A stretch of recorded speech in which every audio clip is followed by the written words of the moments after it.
selamat malam. Eh, saya mengadakan live Instagram lagi karena ada beberapa pertanyaan yang masuk dan juga saya mau membagikan atau sharing sedikit tips tentang bagaimana cara kita memulai untuk bekerja freelance atau how to start freelancing. Jadi mungkin ada beberapa teman-teman yang belum tahu atau belum paham apa saja sih yang perlu disiapkan kalau misalnya kita mau mencoba menekuni dunia freelance. Sebentar ya.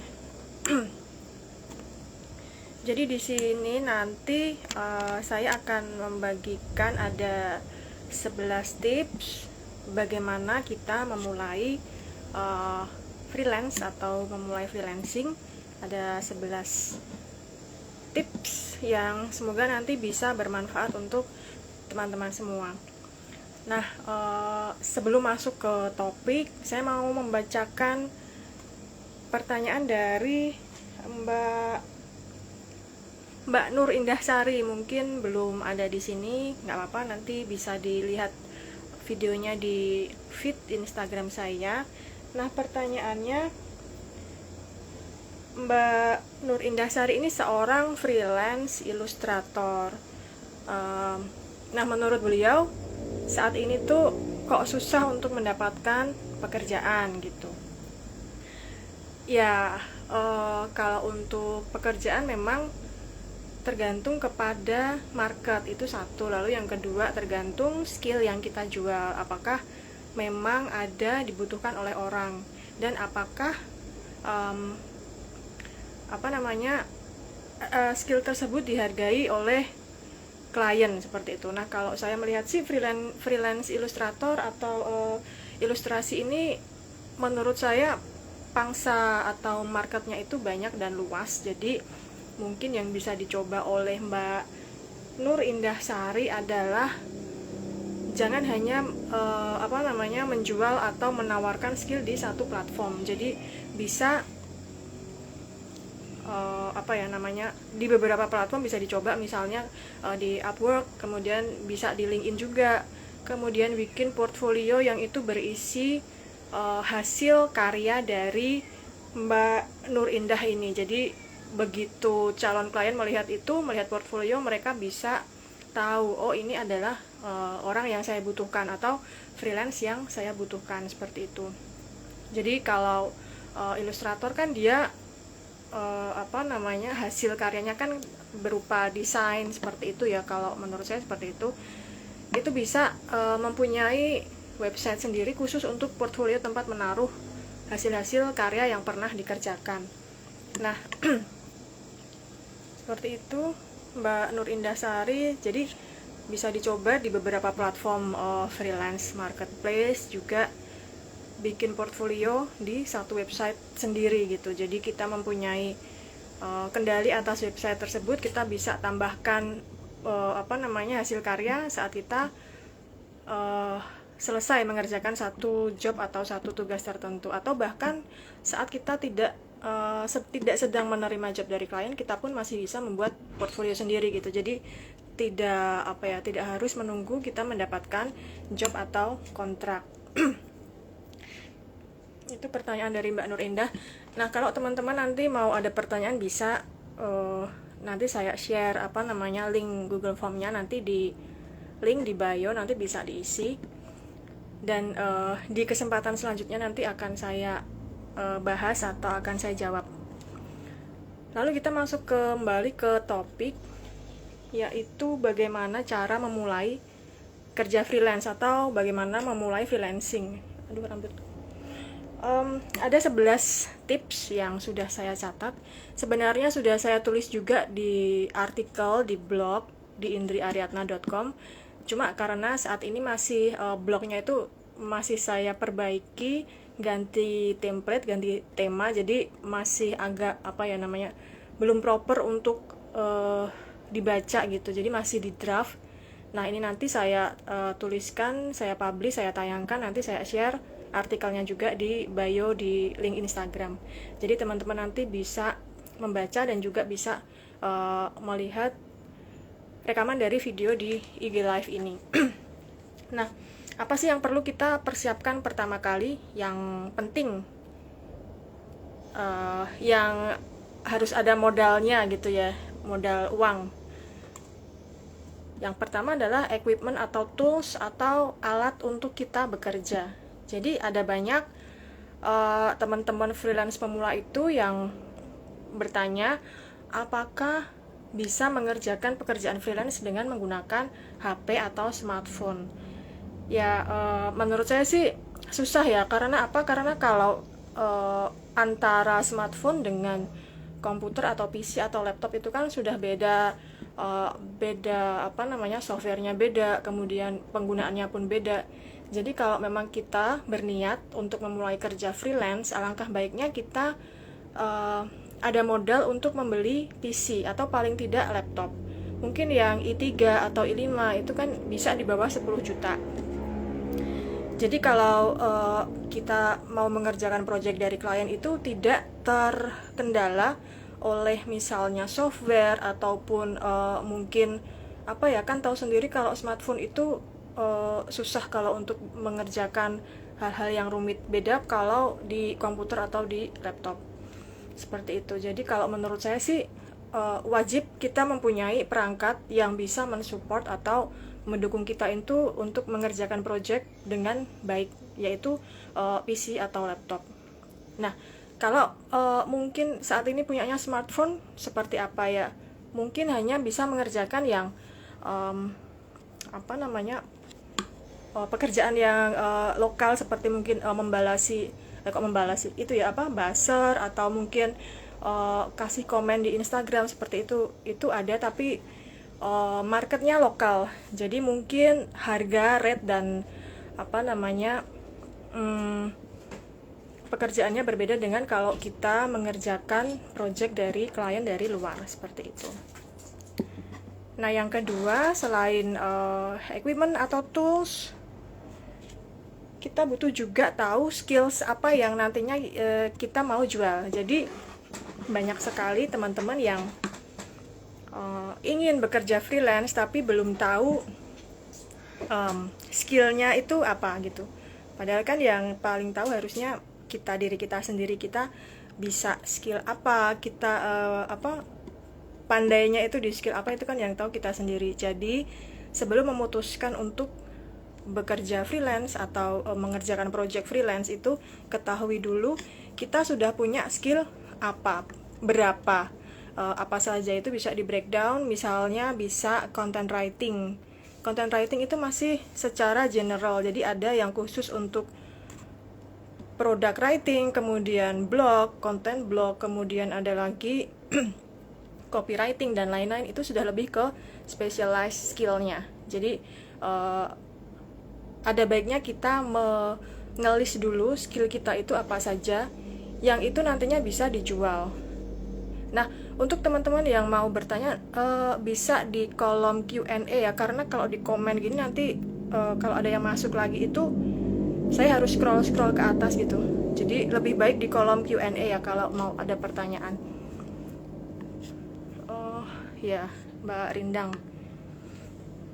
Lalu yang ketiga nanti pertanyaannya saya jawab setelah selesai 11 tips ini. Jadi biar tidak terpotong-potong, lebih enak nanti mendengarkan rekamannya juga.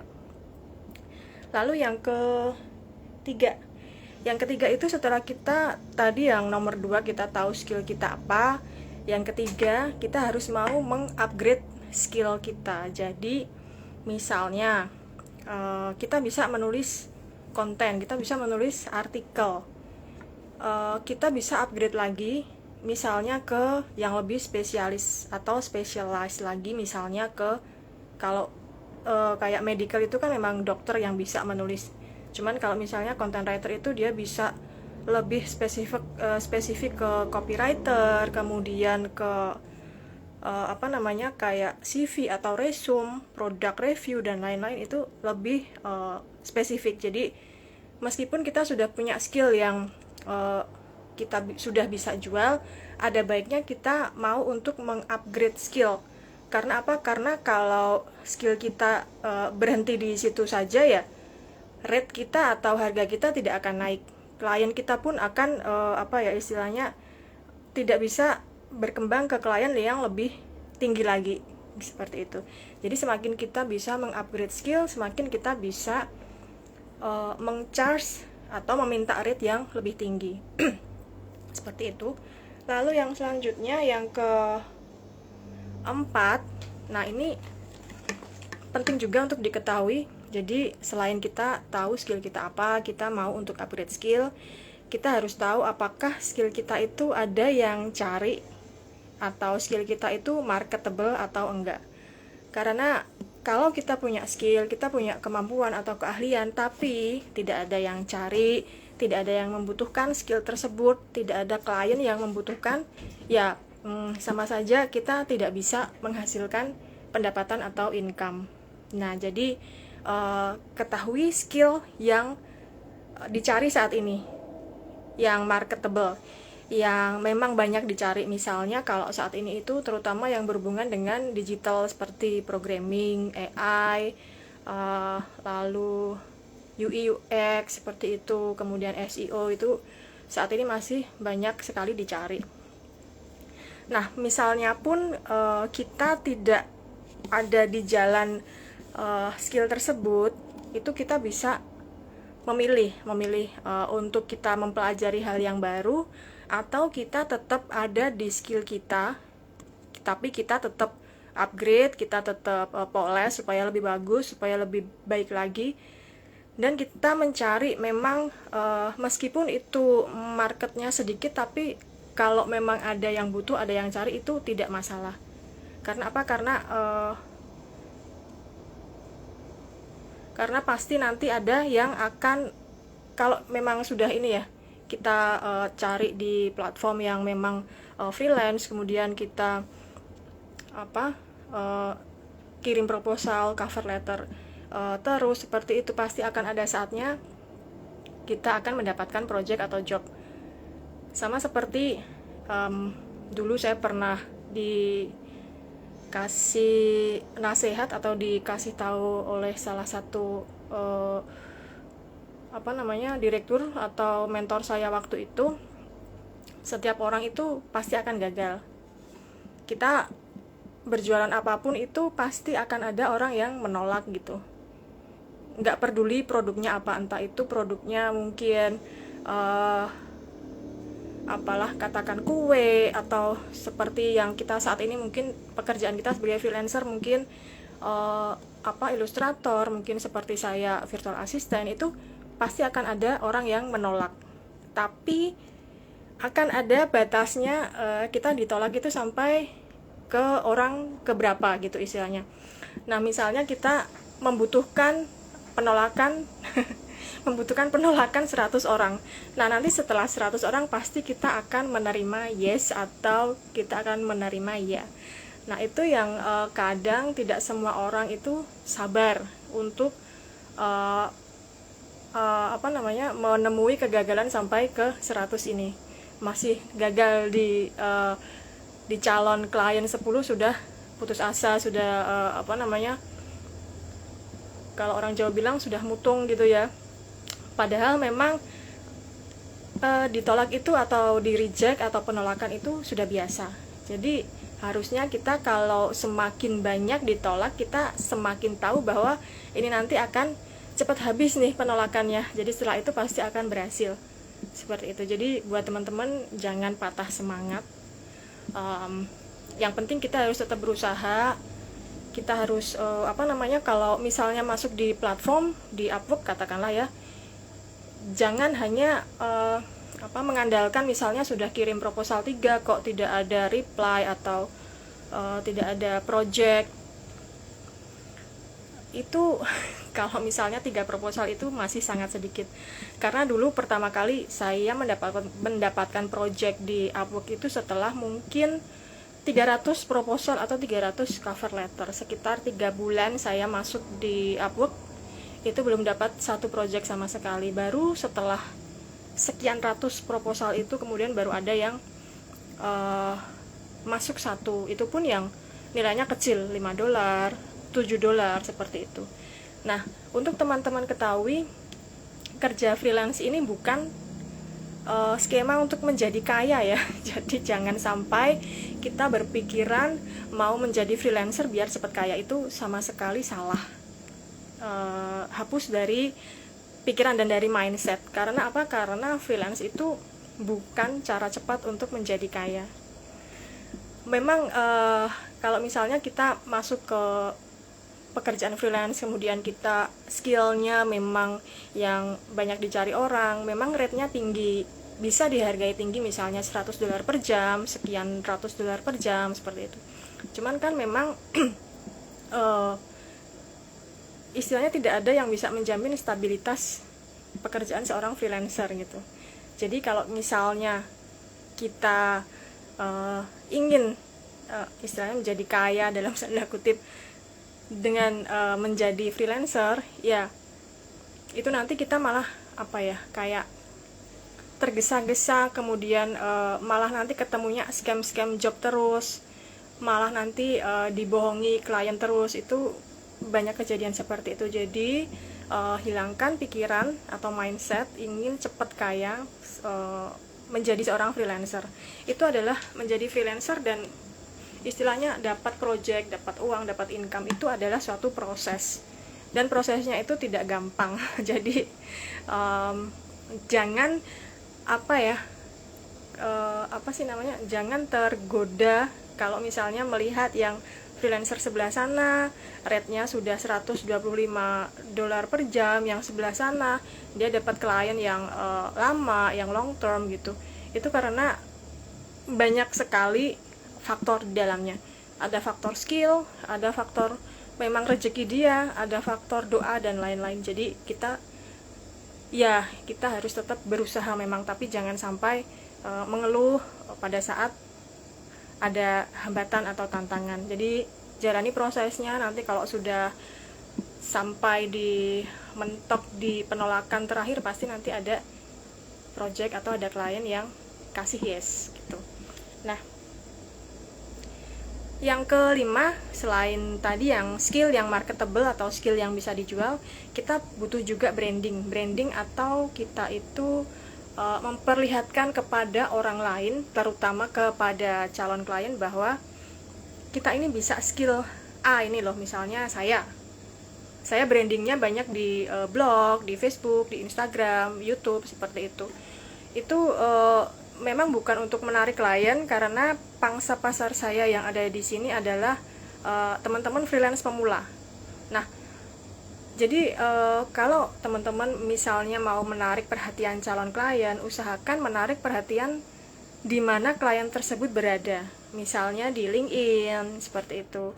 Tidak mungkin klien ada di Facebook ya kalau klien dari luar negeri. Jadi perhatikan juga di mana kira-kira klien itu dia nongkrongnya di mana, mungkin di LinkedIn, mungkin di Instagram, seperti itu. Atau bisa juga dikirimin newsletter atau case study, seperti itu. Jadi itu caranya kita bisa membranding diri atau memberikan merek ke diri kita sendiri. Kita sebagai freelance A, kita sebagai freelance B, seperti itu. Itu namanya branding.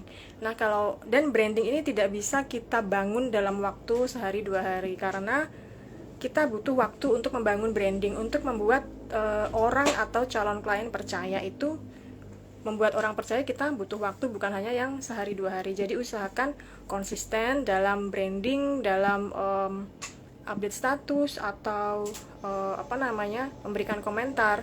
Itu akan sangat bermanfaat sekali. Untuk pertanyaan bisa di kolom Q&A ya teman-teman. Jadi ini tadi ada yang bertanya di atas banget, saya harus scroll jauh banget karena ini belum selesai. Nah, yang keenam yang penting juga diketahui adalah portfolio. Portfolio itu berbeda dengan resume atau CV. Jadi kalau resume atau CV itu mau istilahnya kita pernah bekerja di mana, kita pernah bersekolah di mana, kita pernah bekerja dengan siapa, itu masuknya di CV atau di resume. Tapi kalau portfolio itu kita pernah mengerjakan apa, bagaimana kita mengerjakannya, lalu kita bekerja sama dengan klien siapa saat itu. Nah, itu yang namanya portfolio. Jadi portfolio ini kita bisa bikin di blog pribadi, bisa kita bisa bikin di kalau teman-teman yang desain grafis seperti itu bisa di Behance dan lain-lain seperti itu. Jadi disesuaikan dengan skill masing-masing. Kalau skillnya content writing atau menulis, itu kita bisa membuat blog sendiri, itu bisa dijadikan portfolio kita. Lalu yang selanjutnya, nah ini ada banyak juga teman-teman freelance, bukan freelance ya, yang belum jadi freelance tapi ingin bekerja freelance, tapi saat itu dia sudah bekerja kantoran gitu. Nah, sebelum benar-benar meninggalkan dunia kantor ke dunia freelance, perlu di trial dulu apakah memang pattern atau pola kerja freelance ini sesuai dengan teman-teman atau tidak. Karena akan sangat berbeda sekali saat kita bekerja sebagai karyawan dan saat kita bekerja sebagai freelancer, pasti akan sangat berbeda. Nah, jangan langsung memutuskan untuk resign atau memutuskan untuk pergi meninggalkan kantor apabila sudah mendapatkan satu klien, karena kita tidak pernah tahu apakah klien tersebut berapa lama akan meng-hire kita gitu. Mungkin dia bilang long term di atas 6 bulan, tapi ternyata 2 bulan selesai dan kita harus mencari pekerjaan lagi seperti itu. Jadi sebelum benar-benar memutuskan untuk terjun ke dunia freelance, bisa trial dulu. Sementara kita kerja di kantor, kita bisa trial, bisa buka akun di platform freelance seperti Upwork, kemudian kita bisa coba cari project. Nah, kemudian kita bisa mengerjakan project tersebut. Apakah memang kita bisa mendeliver apa yang diinginkan atau apa yang dibutuhkan oleh si klien ini, seperti itu. Jadi jangan terlalu mengagungkan dalam tanda kutip mengagungkan dunia freelance, karena kadang tidak semanis yang teman-teman bayangkan ya, karena kan kita harus mencari klien, mencari project itu dilakukan sendiri gitu. Kalau kita sudah terbiasa bekerja yang santai, yang istilahnya tidak harus prosesnya itu tidak harus mencari klien sendiri dan lain-lain, itu mungkin lebih baik tetap bekerja di kantor daripada bekerja sebagai freelancer. Nah, selanjutnya pertanyaan nanti saya jawab setelah ini selesai topiknya. Jadi teman-teman yang mau bertanya silakan di kolom Q&A. Tadi soalnya ada yang di komen tapi sudah di atas banget, jadi saya susah carinya ya. Oke, selanjutnya, nah yang ke-8, teman-teman juga harus tahu tentang platform freelance. Nah, tadi ada pertanyaan tentang ini, Mbak Erma ya, pernah freelance berbayar di RP, maksudnya di lokal, pakai website apa?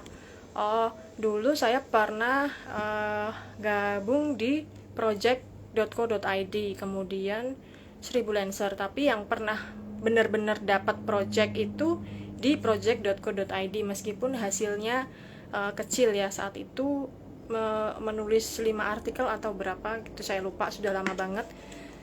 Itu di situ di project.co.id. Nah, saya kurang tahu apakah saat ini di website tersebut masih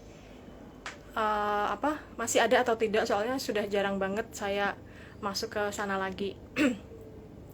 Lalu ya sebenarnya ada banyak ya, kayak Glints gitu, itu kadang ada yang lokal seperti itu. Cuman yang sepengalaman saya memang yang dapat project itu di project.co.id gitu.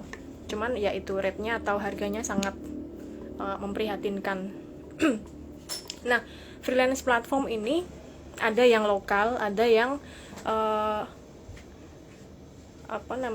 yang semua negara bisa masuk seperti Upwork, kemudian Fiverr dan lain-lain. Nah, jadi teman-teman perlu mengetahui masing-masing platform tersebut itu rules-nya seperti apa. Karena rules atau peraturan di Upwork mungkin berbeda dengan peraturan di Fiverr. Lalu mungkin juga untuk kayak cara kita pembayarannya beda, mungkin komisi atau potongannya beda, itu mungkin juga terjadi. Jadi tidak apa-apa mempunyai beberapa akun di platform freelance yang berbeda, cuman usahakan untuk mengetahui rules dan terms of rules of the game-nya itu platform masing-masing, karena jangan sampai kita sudah bergabung, sudah join, tapi ternyata karena kita nggak ngerti kalau yang kita lakukan itu salah, nanti akun kita di-ban atau kita dikeluarkan dan lain-lain, itu bisa saja terjadi. Nah, untuk menghindari hal-hal tersebut, ada baiknya teman-teman baca dulu peraturan, lalu biasanya ada community-nya yang untuk bertanya dan lain-lain. Nah, itu bagus untuk dibaca. Nah, freelance platform ini ada banyak sekali ya, jadi tidak hanya Upwork atau Fiverr, ada juga Guru, kemudian People per Hour, ada lagi TopTal, tapi TopTal ini khusus untuk yang programmer atau desainer seperti itu. Lalu ada lagi ada di artikel, saya lupa, ada di artikel di blog saya di Indri Aryatna, nanti cari saja platform freelance, itu ada 2 artikel kalau tidak salah, nanti bisa teman-teman baca di sana. Nah, selanjutnya yang ke-9 itu tentang rate.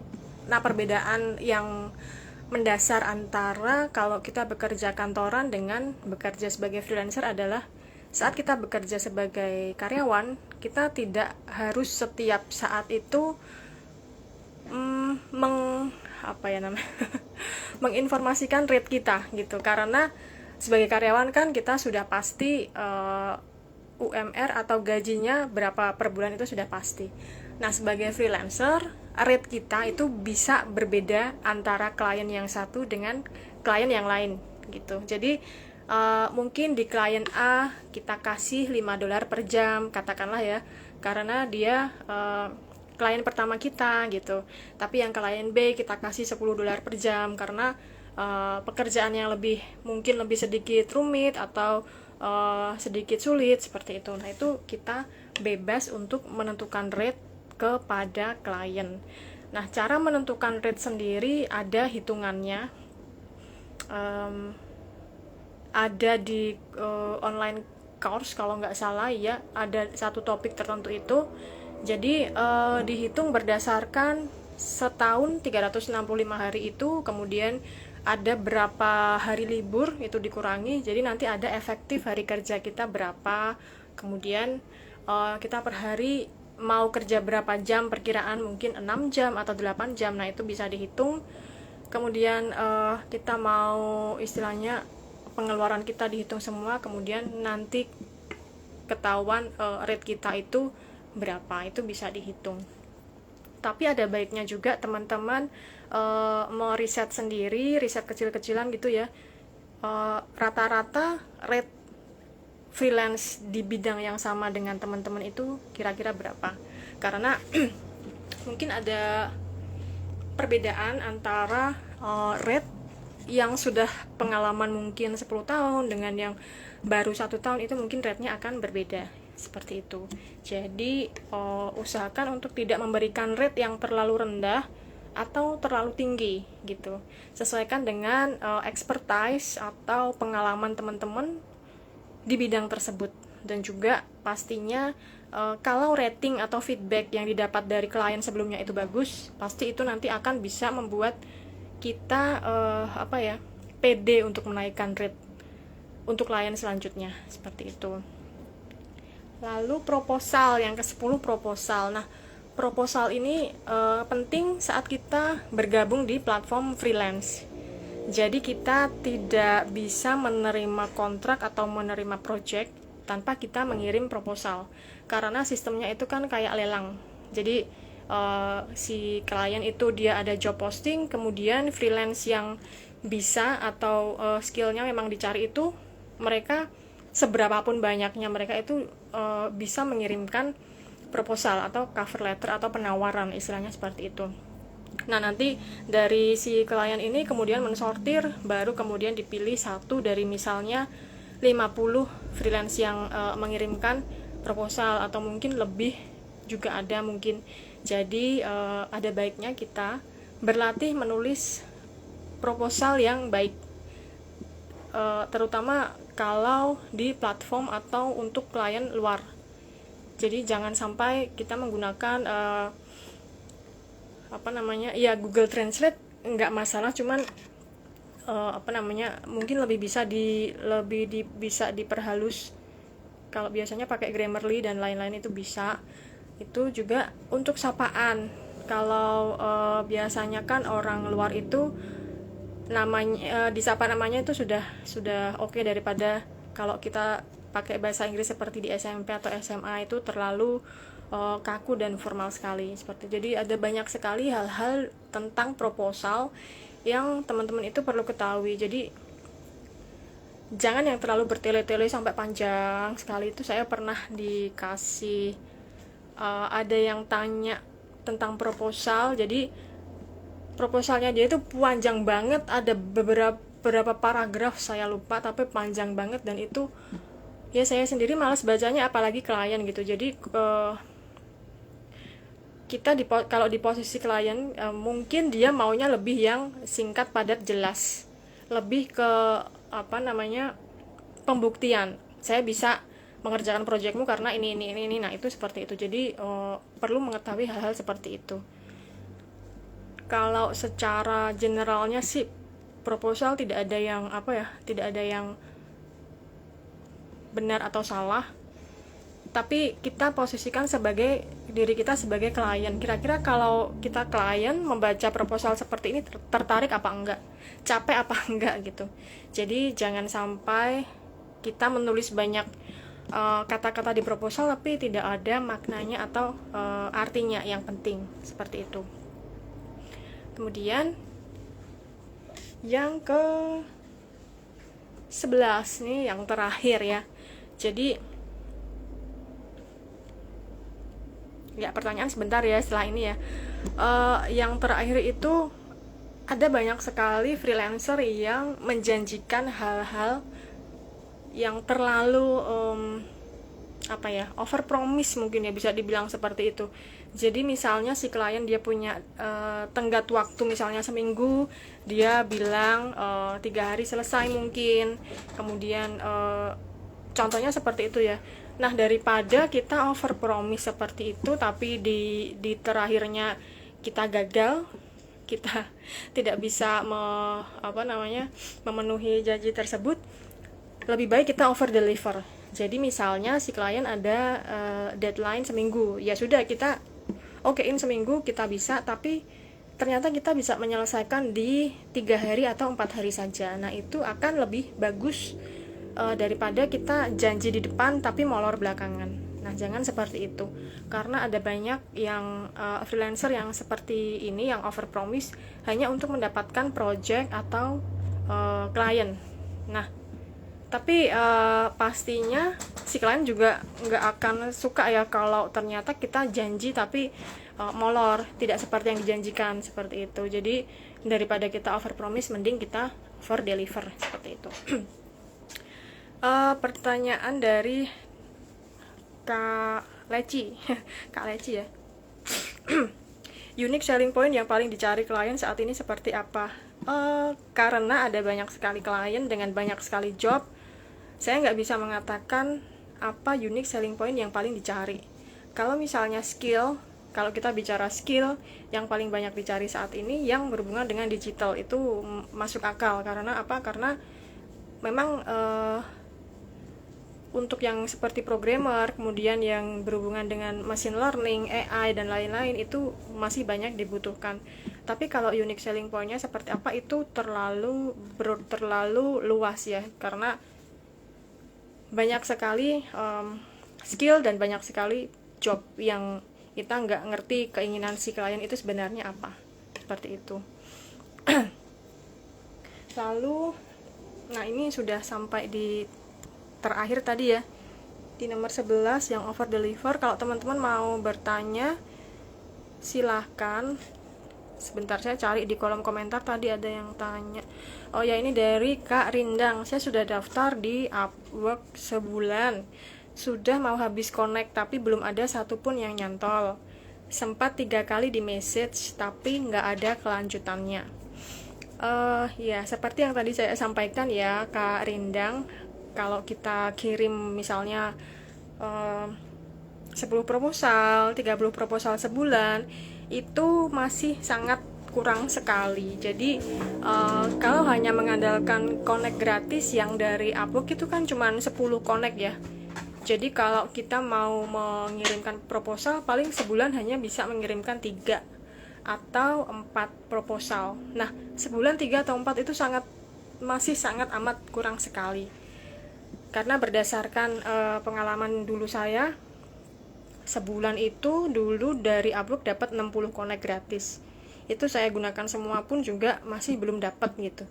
Jadi ada baiknya kalau misalnya mau lebih aktif mengirim proposal, bisa dipikirkan untuk berlangganan ini yang Upwork Member Plus yang $15 atau 14,99 itu. Jadi kita bisa mendapat tambahan connect untuk mengirimkan proposal atau cover letter lebih banyak. Nah, tapi ada kalanya kita mendapat invitation. Nah, invitation ini tidak mengeluarkan atau tidak menghabiskan connect kita. Cuman masalahnya kalau skill kita itu tidak yang sangat dibutuhkan klien, itu ya kita agak susah mendapatkan invitation. Jadi kita harus lebih aktif untuk mengirim proposalnya. Nah, di message tidak ada kelanjutannya ini saya kurang tahu percakapannya seperti apa atau si klien menanyakan apa. Tapi ini sudah sudah progres yang bagus karena sudah ada beberapa message yang masuk daripada tidak ada sama sekali. Nah, kalau sudah ada message seperti itu, mungkin si klien ini baru membandingkan antara kita dengan freelance lainnya. Nah, di sini kita perlu kayak kita lebih aktif menanyakan misalnya kapan dimulai projectnya atau bagaimana dengan proposal kita yang kita kirim, rate-nya gimana dan lain-lain. Itu kesempatan kita untuk menanyakan hal-hal tersebut. Jadi sudah ada, kalau kita sudah dikirim message oleh klien itu berarti pintu komunikasi antara kita dan klien itu sudah terbuka. Jadi kita bisa mempergunakan hal itu dengan sebaik-baiknya. Nah, kecuali memang kalau si klien memang pada dasarnya memang mau istilahnya cuma membandingkan harga, nah itu sudah beda lagi. Memang dia sudah nggak ada niat untuk membuka project atau kontrak seperti itu.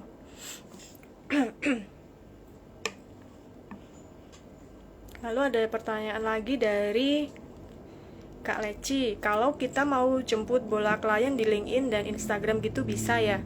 Apakah ada keyword siapa yang bisa kita approach? Ya, seperti yang tadi saya sampaikan, kita bisa membranding atau kita bikin merek kepada diri kita sendiri, membranding diri kita sendiri supaya klien itu tertarik. Jadi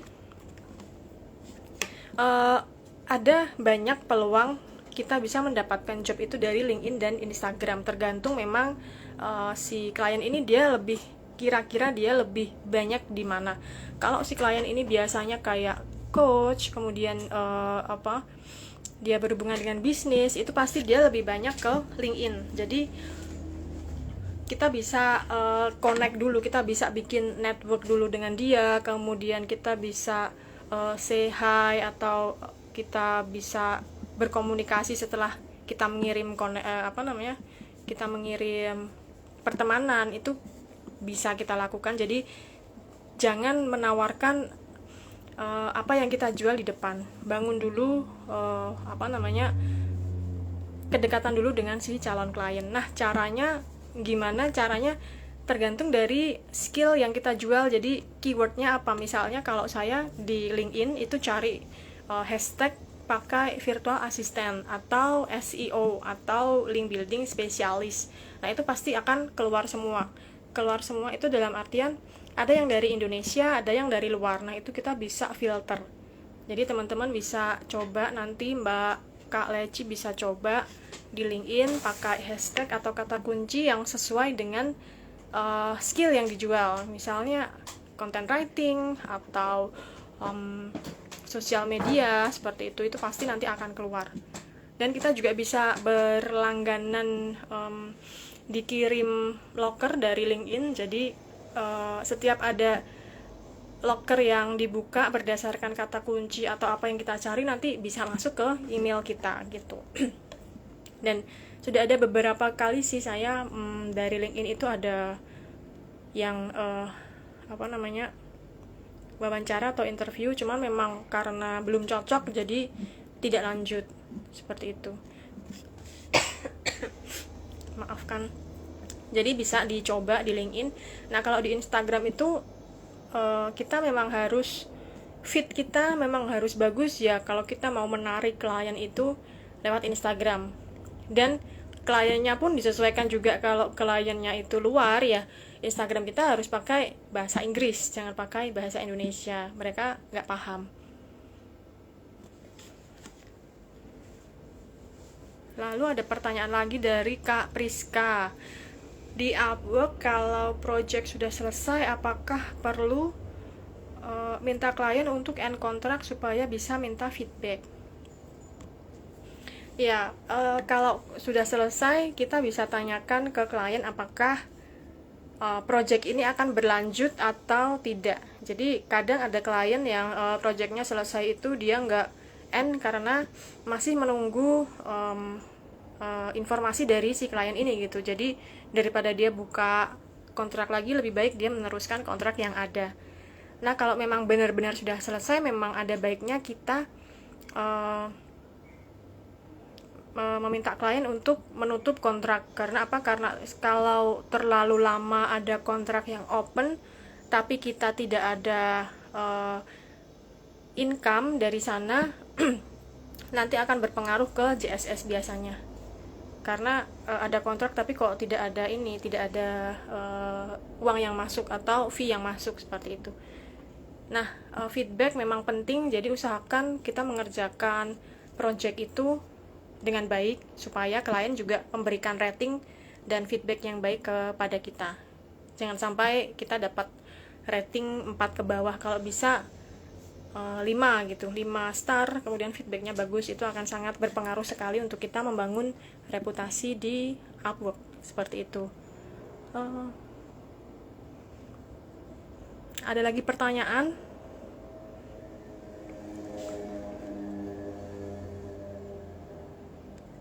Masih ada waktu berapa ya? 15 atau 16 menit. Kalau teman-teman ada yang mau ditanyakan, silahkan.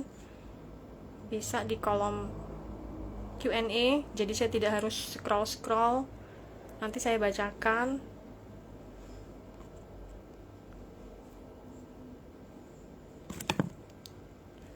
Lalu seperti itu. Jadi saya ulangi lagi ya, tadi yang kalau kita mau memulai kerja freelance atau freelancing itu ada 11 hal yang perlu kita persiapkan. Saya bacakan lagi. Yang pertama adalah equipment atau tools atau alat, yaitu PC atau wifi yang bisa mendukung kita untuk bekerja mengerjakan project tersebut. Lalu yang kedua ada skill yang kita itu bisa dijual. Jadi ada skill yang kita bisa tapi tidak bisa dijual, ada skill yang kita bisa dan itu bisa dijual, seperti itu. Jadi di listing dulu skill kita apa saja, nanti pasti akan ketemu salah satu atau salah dua skill yang bisa kita pilih untuk kita jual. Ada pertanyaan dari Kak Erna. Data analis apakah bisa masuk kategori VA? Kalau data analis biasanya sih dia berdiri sendiri ya. Jadi bukan termasuk ke VA. Kalau VA itu biasanya kayak general VA, kemudian sosial media VA seperti itu. Kalau data analis biasanya masuk ke research kalau tidak salah ya. Jadi tidak masuk ke VA. Cuman mungkin ada klien yang memperkerjakan data analis untuk membantunya sebagai VA, itu bisa saja. Tapi kalau di kategorinya sih kategorinya lain. Seperti itu. Lalu yang ketiga tadi, kita harus upgrade skill. Kita punya skill, kita harus mau upgrade skill juga. Lalu kita harus tahu skill yang marketable, skill yang dicari di pasar itu apa saja. Jangan sampai kita punya skill tapi nggak ada yang cari atau nggak ada yang butuh, nah itu susah. Lalu kemudian branding, portfolio, kita trial job freelance, kita harus tahu freelance platform. Lalu kemudian rate, kita harus bisa menyediakan rate yang sesuai, jadi jangan terlalu rendah dan jangan terlalu ketinggian. Kemudian proposal, dan yang terakhir daripada kita over promise, kita harus over deliver gitu ya. Jadi jangan sampai mengecewakan klien. Mbak Novri bertanya tentang bisa share tentang optimasi LinkedIn, Mbak. Saya masih gagal pakai LinkedIn. Apa saja yang bisa di-post? Saya pernah bikin video tentang LinkedIn itu ada di YouTube, Mbak Novri. Jadi coba nanti dicari. Kalau misalnya belum menjawab pertanyaan dan bukan itu yang dimaksud, nanti saya coba bikin video lagi itu ya, khusus tentang optimasi LinkedIn. Nah, kalau di LinkedIn itu memang berbeda dengan platform seperti Instagram dan Facebook. Jadi dia lebih lebih ke bisnis. Jadi lebih banyak perusahaan yang dia ada di sana memang untuk hire pekerja atau freelancer. Jadi di LinkedIn itu ya kita harus lebih jangan seenaknya seperti saat kita di Facebook atau di Instagram, karena sudah beda beda area pertemanan gitu. Yang Facebook kita bisa berteman dengan semuanya dan kita bisa lebih bebas update status, tapi di LinkedIn ada baiknya kalau kita update status itu tentang hal-hal yang memang sesuai dengan skill yang ada di bidang kita. Misalnya kalau SEO misalnya, nah itu kita bisa posting atau share video tentang SEO, tentang digital marketing, tentang kata kunci dan lain-lain. Itu akan bisa membantu membangun branding kita dengan baik. Pertanyaan lagi dari Kak Rahmartinana. Pelaporan dan perhitungan pajak tahunan dari income freelance ini bagaimana biasanya, Mbak? Nah, ini nanti saya jawab di lain waktu ya, Mbak Martina. Jadi nanti di lain kesempatan coba nanti saya jawabnya. Nah, lalu sebentar.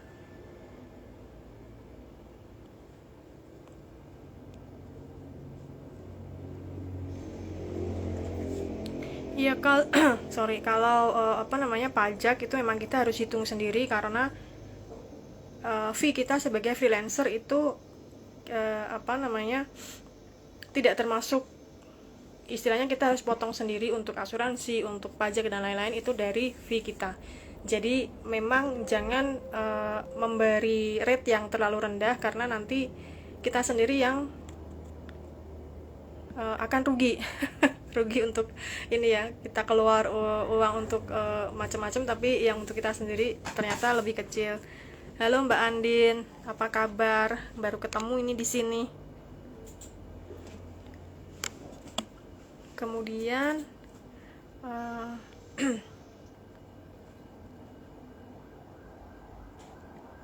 oh ya, sudah aku baca semua Q&A-nya. Apakah masih ada pertanyaan? Nanti yang belum terjawab nanti di lain waktu ya. Jam 20.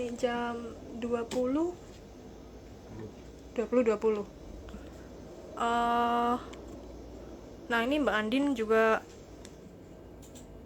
kerja freelance untuk ini nih, untuk agency nih. Nanti kapan-kapan kalau mau collab collab IG live. Oke, teman-teman, ada pertanyaan lagi? Kalau tidak ada, saya mau akhiri karena sudah hampir 1 jam. Dan tentang yang kita bicarakan di sini, ini nanti akan ada artikelnya yang tayang di blog saya di indriaryatna.com. Mungkin malam ini atau besok akan saya tayangkan atau publish. Jadi selain video ini, nanti bisa membaca yang versi tertulisnya. Oh ya, kabar baik Mbak Andin. Ya, sukses selalu Mbak, sama-sama. Lalu jangan lupa untuk bisa menonton YouTube juga, subscribe juga di YouTube saya. Linknya ada di bio. Kemudian untuk artikel-artikel freelance dan Upwork itu saya banyak tulis juga di blog. Jadi teman-teman nanti bisa baca. Kalau misalnya nanti ada link-link yang belum bisa dibuka, itu memang karena ada beberapa yang saya perbaiki, masih on proses. Jadi ada beberapa button dan beberapa link yang mungkin belum bisa belum bisa dibuka gitu. Jadi nanti ditunggu aja. Mbak Dwi, terlambat Mbak Dwi. Sudah mau tutup. Oke, Mbak Novri, thank you. Sama-sama Mbak Novri, thank you sudah join. Terima kasih ya teman-teman. Kita ketemu lagi lain waktu. Kalau diizinkan sama Tuhan, kita sama-sama sehat. Terima kasih dukungannya. Kita ketemu lagi di lain kesempatan. Thank you.